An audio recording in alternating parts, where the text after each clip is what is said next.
Now, if you were a wise person, you might have decided to make a mock-up. I am not wise. Hello everyone, and welcome to a new video. Today's project is a once-in-a-blue-moon conflation of a whim and the practical output. Shocking. I know, literally has never happened before. If you're new to historical costuming or historical dress, one of the biggest challenges is the quantity of clothes needed. Now, you don't need every single historical layer to achieve a nice look, but the right undergarments certainly help in creating the fashionable silhouette, making the clothing more comfortable and supporting the historical costume altogether. I know it may seem overwhelming, but if you learn a little bit more about them, you can sort of pick and choose which undergarments work best for you. I decided on a whim while I was thinking of my historical Jane Porter cosplay from Disney's Tarzan. Hang on with me, seriously, there's a point to this, I swear it's connected. That I really liked her undressed look, where she's wearing haphazard layers of Victorian clothing. This appears to be some sort of colourful skirt or petticoat, and a corset cover. Have you heard of corset covers before? Like most Victorian items of clothing, you can find them under a variety of names across magazines, catalogues and museums, such as corset covers and underbodices. They could be plain or heavily decorated, and anything in between. You might notice that a lot of the extant garments that survive in museums are heavily decorated, and this is because more elite clothing was kept in museums because they were typically in better condition and less worn, less washed, etc. But that doesn't mean that you couldn't have plain ones as well. This is a type of garment that would get a lot of wear, because its main function is to protect the outer clothes from the body by creating an additional layer that can catch sweat and dirt. The outer clothing is much more expensive, much harder to upkeep, much harder to clean and fix, and so this layer would be sort of a catch-all in between the body and the outside clothes to protect them. It also functioned to smooth out the lines of the corset, as these could be obvious through tight Victorian bodices, particularly the top line of a corset or any external boning channels. So these garments are not necessarily the flashy garments you first want to make for a historical costume, but they are certainly handy. Inspired by Jane Porter and some looks I'd seen recently on Instagram from Rachel Maxey, I thought maybe these could also dub as summer clothing. So, let's get to business. The point of this project is to make two corset covers, because if I'm making one, I might as well make two, and it provided an opportunity to compare two different patterns. And because I thought the corset covers might be lonely by themselves and another very, very useful undergarment could be made, I decided to make a petticoat. Are you ready for this episode and ruffles and lace? I can't wait. First step is to determine materials. By this point in time, a lightweight cotton is perfectly suitable, or silk if you're fancy, but I have in my stash my favourite fabric, which is a plain lightweight linen, and it has been elected for use. And also lace. Piles and piles of lace. Then we must source a pattern. I have this book, Fashions of the Gilded Age by Frances Grimble, which has drafting instructions for two corset covers, so we'll be using these. We'll get to the petticoat a little later. The two corset covers are as follows. One looser fit with a drawstring and one fitted with darts. So these are two corset patterns compared. You can see that they are different. The side back piece is the most similar. This is kind of similar because of the style, but that one's much higher. And yeah, so I'm going to try making both. I haven't decided whether I want to do a mock-up.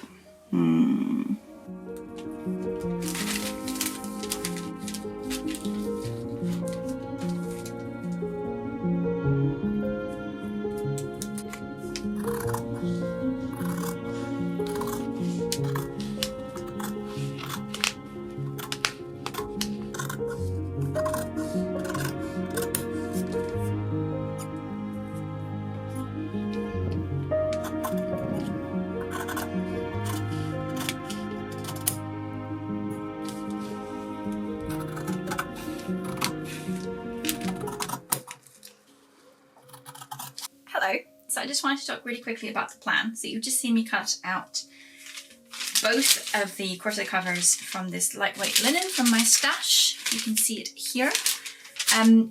So there's two, as I mentioned before in the video. I'm going to start with the fitted one, just because by looking at it, it's the pattern that confuses me the most.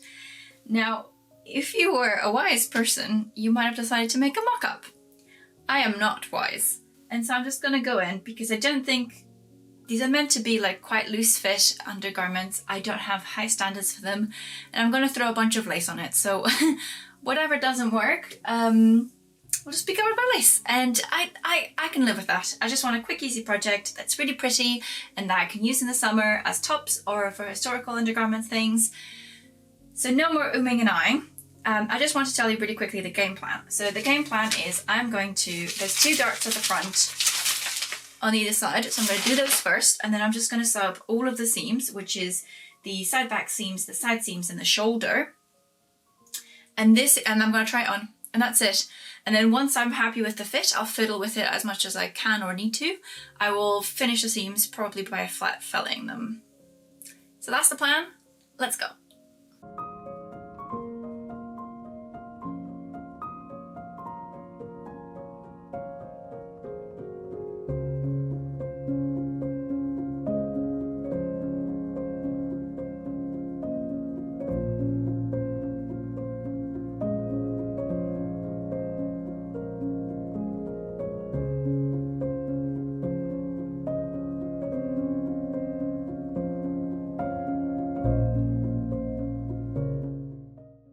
Welcome to this repeat installment of, I can't remember the last thing I showed you on video, so here's an update.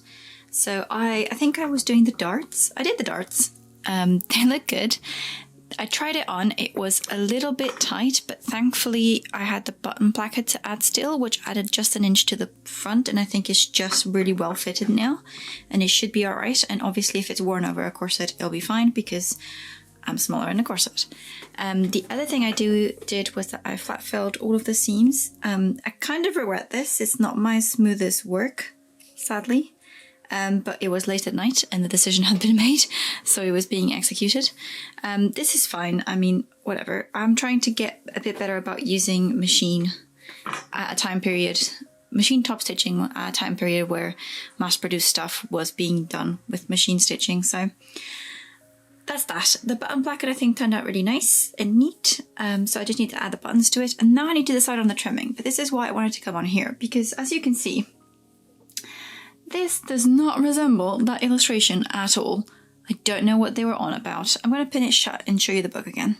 So here's the illustration. Something to note is that it describes it as it has a heart-shaped neck opening shown round in the illustration. God knows why.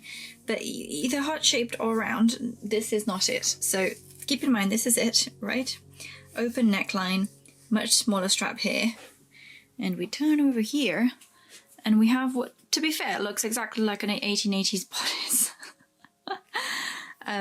So I think logistically, I just have to cut into the neckline, right? So I think I'll be able to sketch out kind of what I want it more open to be. And then I'll just start adding lace. That's the plan. What could go wrong? It's just adding lace. Please excuse my hair, but it is a messy day. But it's time to go do something scary, so I thought I'd share it with you because that always makes me feel a little braver. This is in one piece. It's very cute. I am going to coffee stain it. I think one of the things that I really like about antique underwear is that slightly yellowed, softer quality rather than the stark white. So I am going to tea stain it very lightly just to match some of the lace that I pulled out for it, so that at least, you know, some of my lace is antique, so it has like a little of yellowing, and I'd rather that it all matched. So the goal is to match this to the darkest of the lace and then match all the other laces to that one. So I hope it'll go alright. I have already coffee stained like a couple of things before. It was fine. Yeah. So we're just gonna go do it. Basically, I will brew some coffee, and then I'll decant that into some warm water, and then I will do a little test because I do have a like spare linen, so I'll just do a little test to see how long it'll take. The last few times it only took a couple of minutes. It's like a very quick dunk, and then I'll just rinse it and leave it to dry. So I'll show you the results after.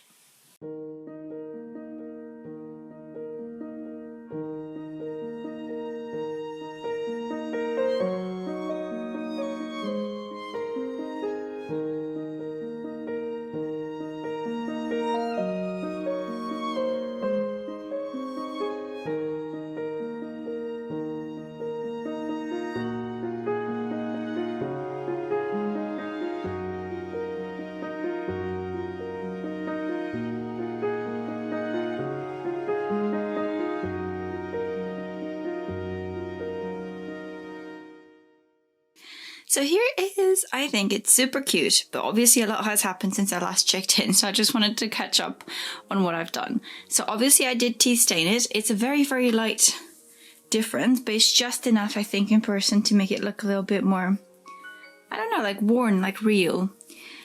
But unfortunately you can see that, so the reason I did it separately before doing sewing on the lace is because depending on the color of your lace, if it's a different color or a different material, it will need less or more time in the tea dye to achieve a similar tone. Unfortunately, one of my laces is, I think, a modern nylon, but it's the only like threaded lace that I had. So I did leave it in there for much longer than the other ones, and it did take on a little bit of a tinge, but not enough to really match this. I think it's fine. It bothers me a little bit, but not enough to undo it. And I think with the ribbon, it works. It's fine. I also did this little lace here on the edge. So I tea dyed everything. Then I just sewed on the lace. And as you can see, I did trim off a bunch off the neckline. I just put it on and drew what I wanted off, and that's it. I think it looks really cute. It's really simple, a really cute little design. But it was a pleasure to make, and yeah, I just added some little buttons, shell buttons, and it's super cute. So we're now going to move on to the second one. I don't think I've talked much about it, but basically this is it. This is from the same book, and it is page 103. This is a corset cover, or as they call it, underbodice, with a similar neck. So you can see that the images are super similar, but this one's fitted with darts, and this one isn't. So this one has a casing that goes all along all of it for a little drawstring. So this I thought was really cute, should be really comfy, and obviously it's very, very flexible because it's not fitted at the front. And it really reminds me of the Edwardian one I made because it's also very similar, but the back is more fitted. And I still need to fix that Edwardian one because there's some issues with it, but whatever, we're going to make this one first. So I've actually cut it out of exactly the same linen. It's right here. And I have, so this one has a back seam just for like economic cutting purposes. So here it is, that's my back seam pinned, and then I've basted the round seams at the back because these Victorian rounded back seams, they need basting, just trust me. So I'm just going to go put those through the machine, and then I'm going to press and finish all of the seams except for the shoulder, and then I'm going to pin on the casing, which I think I'm just going to use. Basically this linen is very see-through, and I don't really have any white ribbon or anything, but I have this like little lace. So I think I'm actually just going to use this as the casing. So I'll sew it across the top and the bottom. I think I'm going to do it by machine. I've done so much top stitching by machine, it's fine.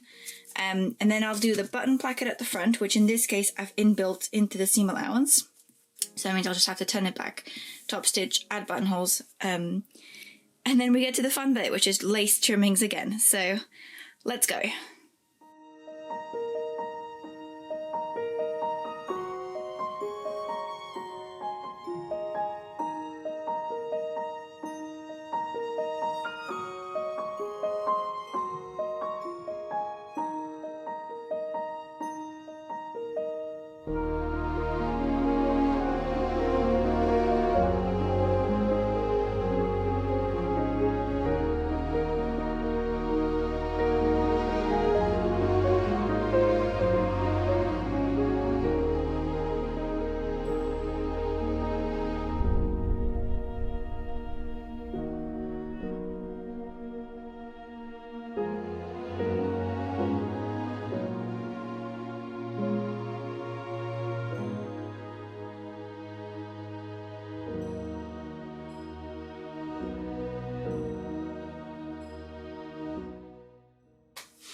Okay, so very quickly, here's how we're going to do this petticoat.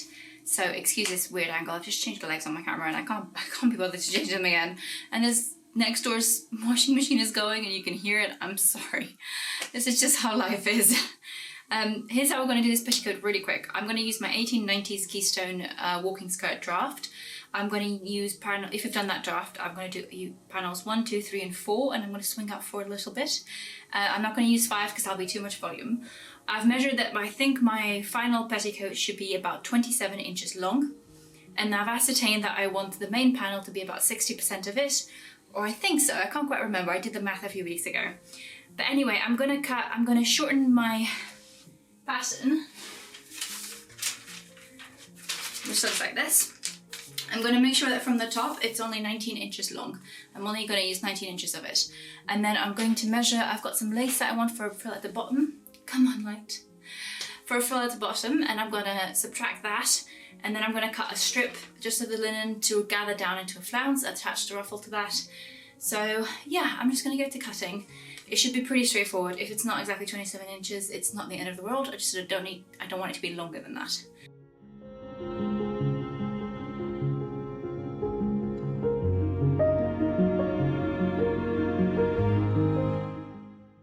Now, I was so scatterbrained with this petticoat that there's not much footage of the actual process, so for the sake of sharing some construction knowledge, here are the basics. The skirt panels are sewn together with French seams, since this is a lightweight fabric and French seams are very durable. I left the back open so I could work on the lace and ruffles while it was still flat. Then I ran gathering stitches over the top of my lace ruffle. This lace ruffle is attached to the bottom strip of a linen fabric. So I went on holiday for a week and I can't remember the last time I updated you or how or when. I do know why, because I want to share this project with you. So I think I did the pin tucks. So then I added this piece of lace as insertion. I've got footage of that. If you're new in the channel, here's how I do insertion. I just place the lace where I want it to be. And then usually insertion lace is actually straight on both sides so that you can very easily just sew it on. This one isn't, so I just sewed where I thought it would be less obtrusive to the design. And then you cut across the back, press those sides open, and then you can do this by hand where you do like a little overcast stitch, or you can fold this raw edge in and sew it down by hand, or as I've done it here, I just do a zigzag stitch over this. It's worked for all my insertion in the past and I quite like it. And then the other thing I did was I prepared this ruffle for the bottom. So I think you saw me cut that out. And I just wanted to take this moment to give you a little bit of a lace PSA, because as you can see, this looks like a lot of lace. But basically what I often do is I buy lace bundles of ends, and then sometimes I get really lucky and I get longer lengths or several lengths of the same lace, and then I just piece them all together. And you can see here, you can add two different kinds of lace to make one wider flounce. So I added this type of lace to this one just by sewing with a running stitch across the top here. You can see actually I found a little hole. And then you can use that as a wider flounce. And then all I did was I gathered it down, sewed it to the top here and turned the linen raw edge in. Not the top, because this is actually a finished edge of the lace, so I don't need to. And then I added this insertion the same way as the top bit, and then I just gathered the top of the ruffle and pinned it, and I'm about to sew that into place. I think it's going really well. And then after that, all I really have to do is the back, a placket, the waistband, maybe some more lace. I don't know, we'll see. I'm feeling wild. There was actually no more lace added, so after those boring construction finishing details of a placket and a waistband, here are the finished undergarments together.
And that's that. Thank you so much for coming along on this journey of lace and frills and petticoats and corset covers. I'm really happy with the results. I think you can tell from the footage that I have a little bit of a favourite, and it's definitely the petticoat. I just think it turned out better than I could ever wish it could be, and even without a corset. So I took footage of one with a corset and one without so that you could tell the differences. I strategically used the one that was a little bit tighter on my bust with the corset. So here's the footage side to side so you can kind of compare. I think they still work without a corset. Obviously with this one I'm not even wearing like a modern bra, but I think if I wanted to wear it outside as clothing I could wear it with a modern bra and it would still be fine. And yeah, it's kind of everything I wanted from this sort of Victorian undress look. Unfortunately it is the end of summer. As always, I start the projects when I want them and they're done when I can no longer wear them. But hopefully I can get some nice footage of me frolicking in a field next year. But for now, these projects were really, they were so quick as well. That's the thing that really impressed me, because I really embraced machine sewing and I just went for it, and I'm really happy with them. I will be putting up the pattern for the 2 corset covers that I drafted up on my Patreon. So head over there if you'd like to see that. All tiers have access to patterns when they go up, so if you've got interest in that, do let me know, because then I'll fast track getting those scanned. I can also put up a diagram for the petticoat, but because they're just rectangles it's mostly up to you. But yeah, overall very successful project. I'm very happy with them. This linen is wonderful, and yeah, I can't wait to wear them both in a historical context as undergarments and in a modern context as clothing. Stay tuned for the next video and I'll see you very soon.